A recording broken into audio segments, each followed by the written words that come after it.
Ayan po, at magsasandok na po si nanay. Ibibigay po doon kila Tito Ninyo at Tito Dio.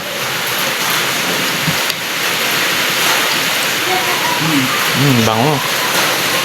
At dito rin po sa alamang na niluto ni nanay. Ayan po, grabe. Pulang-pula. Ay, pampula naman talaga yung alamang eh. Pag nagtutuwid po si Tito Sinang dito po siya nagtutuwid. Dito po sa may batong malaki. Maaraw na po yung panahon ngayon, hindi po kagaya kahapon. Kalmada na rin po yung dagat. Ayun po, may naglalambat po. Umpisan na po ni Tito na pinturahan ng kanyang pamain. Para didikit na, para mapalaban na sa Pag kalma na, no?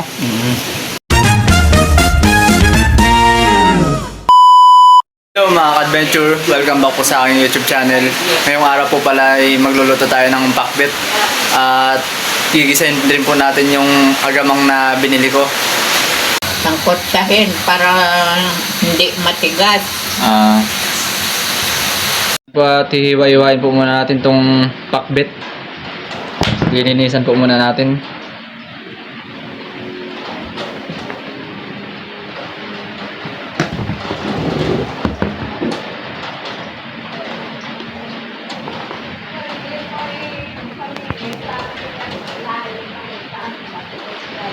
Uunahin po muna natin itong mga kalabasang linisan.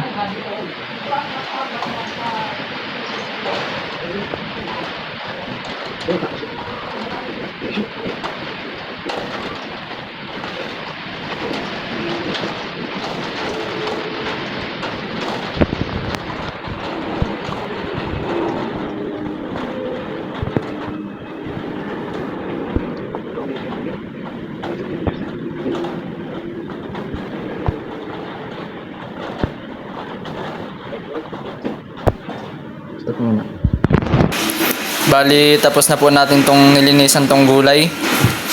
Ayos, narin sibuyas. Hihiwain ko na po tong sibuyas tsaka bawang.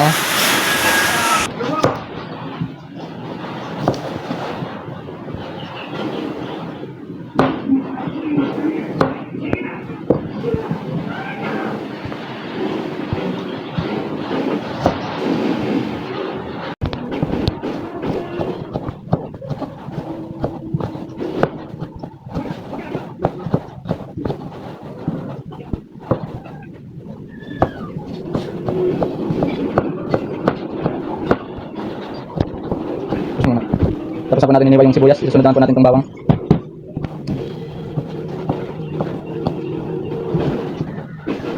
Ito po natin.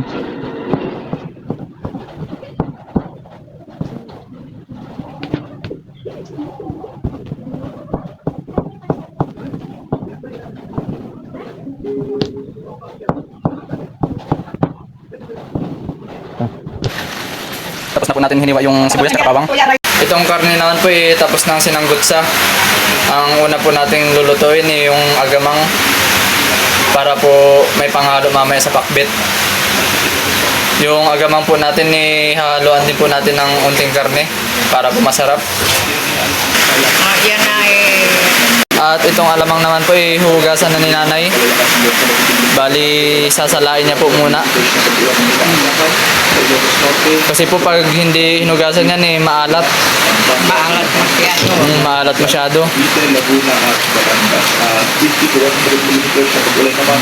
Saan man tubig dry. Masarap po yan. Ayan po, hugasan na po. Mo para mahugasan.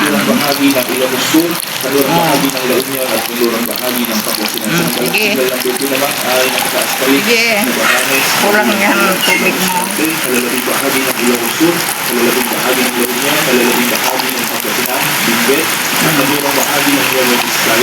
Para mahugasan yan.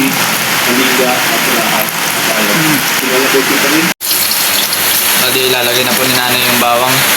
Kakain para sa anong gulay. Oo. Atin po at yung iba po ilalagay po sa gulay mamaya sa pakbet.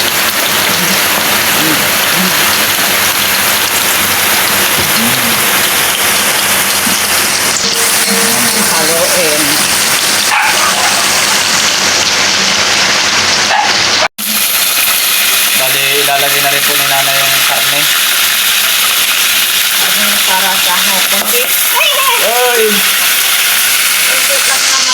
At isusunod na po yung alamang. Halo-haloin lang po yan.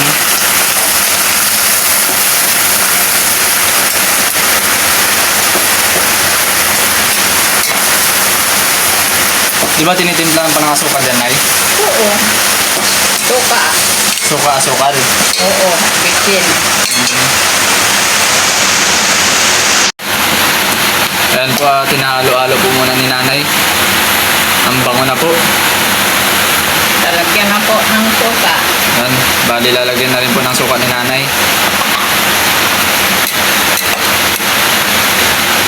Lagyan ng areno. Mantika pa na yun. Lagyan ng suka. Mabibitin pa yan. Pag mantika na lang daw po yung lumulutang, pwede na po lagyan ng asukal. Lalagyan na rin po ni Nanay ng bitsin, Pampalasa. pampalasa. Ayan. Halo-haloin po muna natin.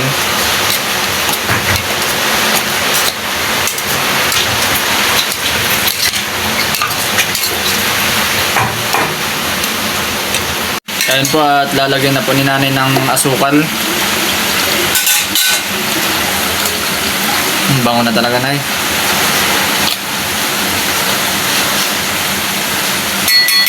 Tama ng baka sumobra.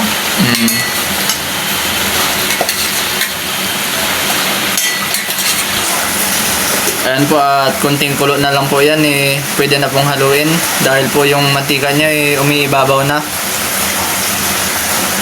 Kukuha rin po tayo dyan mamaya ng ipangahalo natin sa pakbit para po masarap yung pakbit natin na lulutuin. Haluin na namin ni Nanay. Ayan po, at nakasalang na rin po ngayon dito yung paglulutuan ni Nanay ng gulay. Nilagyan na rin po ni Nanay ng mantika pang gisa po sa mga regado. Dahil po yung bawang ulit. Saka sibuyas.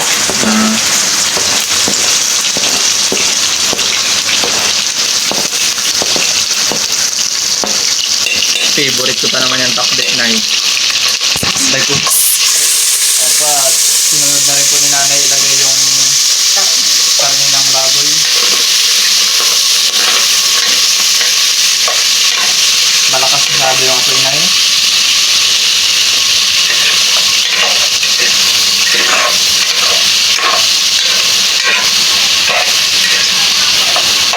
Pwede na pong ilagay yung gulay.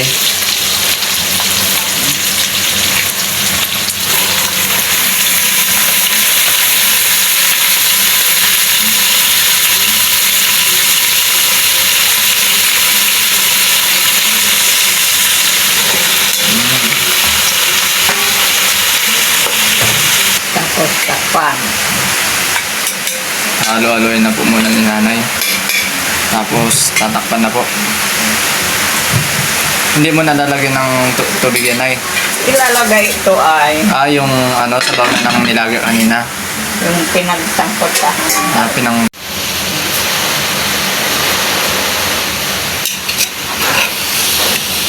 Ayan po, tinahalo-halo na po ni Nanay. Ilalagay niya na po yung pinagsangkot saan kanina. Ito pa. At lalagyan na rin po ng alamang ni Nanay. Tama na yon.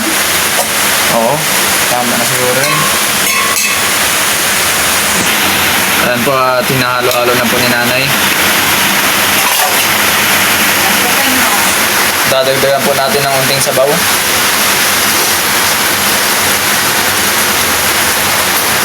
Ayan. At nilagyan na rin po ni Nanay ng Norfolk para po malasa.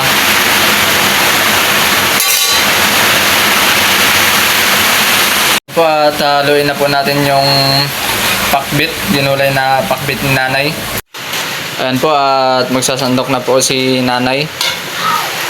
Ibibigay po doon kila Tito Ninyo at Tito Dio.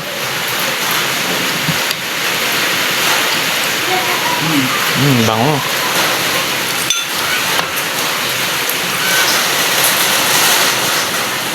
Inyo yan. Mm. Ito yung kay Dio.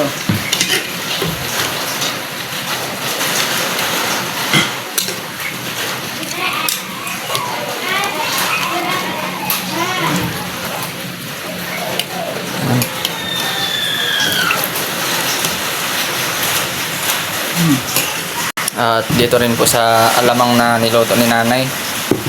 Ayan po, grabe. Pulang-pula. Ay, pampula naman talaga yung alamang eh.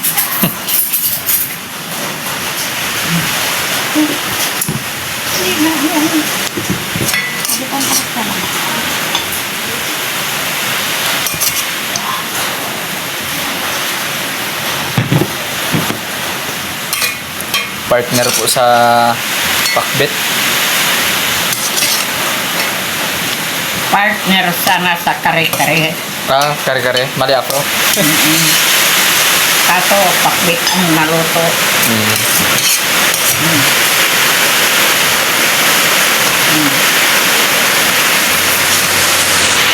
Bali, si Reza na daw po ang magdadala. Hindi. Isa-isayin mo na lang. Yan, sila ninyo yan. Yan. Dahan-dahan ka lang, guys. Maulan. Ito naman pong natira eh, kay Tito Gio po.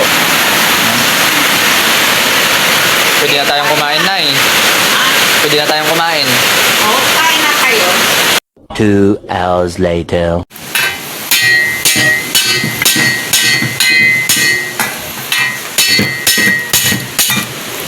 Bali, binabaklas po muna ni Tito Jose yung LC ko para matuwid niya po yung ihi ko.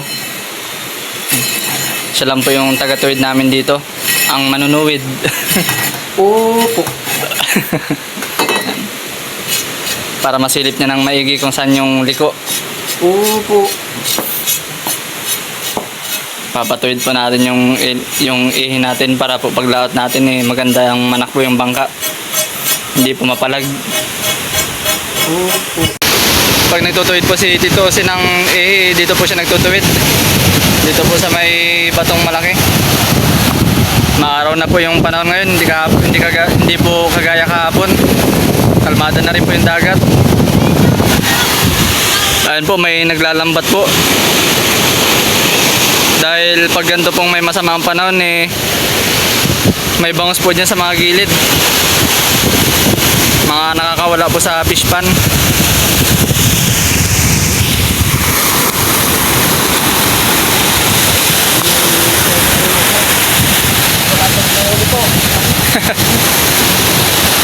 Grabing liko na to.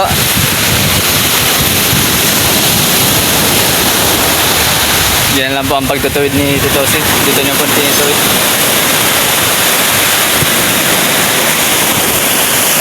Okay na to. Okay na daw po yung ihi ko. Si Tito Jose naman po dito ay nagtitimpla ng kulay. Ilalagay niya po sa ulang-ulang niya. Panghuli po nung kalanggutan or cuttlefish. Cuttlefish ba yung English nun?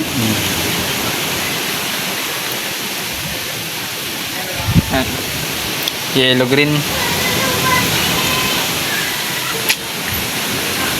Nakwe ni timpla. Kape! Kape. Kape oyos! Ito po yung pipinturahan niya. Anong ano to? Yung tawag dito? Lobster, ayun. Yan ang Kala nila lobster. Tapos may palaman pa po ito na isda dito sa ilalim. Para man siyang ano tamo? Pulpot. Spread.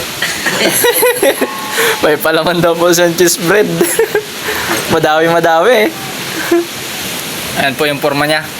Para siyang talakba.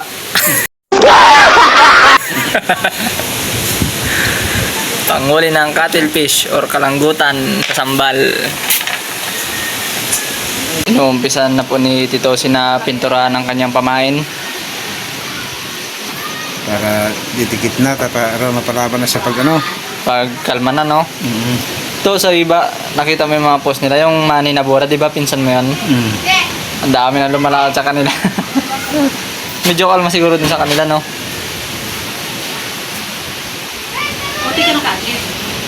Sunay ko ng Facebook. Dahil dito sa cellphone ko may may in-screenshot akong yung panghalo-halo ng mga kulay. Oh. Ayun, nakatulong kay Jose. Mabulit meron naman ako. Yan po. Di ba ang ano, ang ulang-ulang ay kulay orange?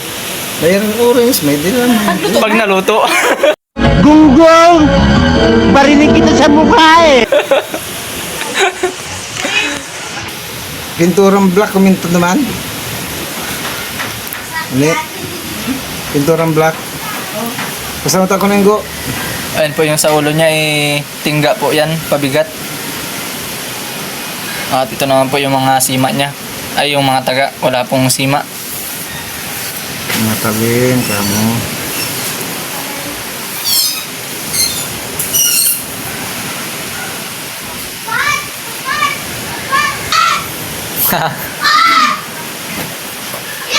Parang gawa ng tao ah. Ang ganyan ay. Oh, pogi. Oo, pwede na. Pwede na pang digma to. Pwede na sa ano, panglaban sa ay. Kalanggutan. So yun po mga ka-adventure, bali kakauwi ko lang po dito sa bahay. Nagkabihan na po ako dahil nag-sandbag pa po kami dun sa tapat ng bangka ko para po hindi mahukay yung lupa at sana po tuloy-tuloy na rin yung kalma dahil po dito sa amin ngayon hindi na po malakas yung hangin at saka hindi na po rin po maulan. Bali mag-shoutout po muna tayo mga ka-adventure. Shoutout po pala kay Sir Michael Manzanilla from Antique Valderrama. At shoutout na rin po sa mga solid subscriber at sa mga hindi po nag-skip ng ads. Sana po magustuhan nyo ulit tong video na to. Maraming salamat po.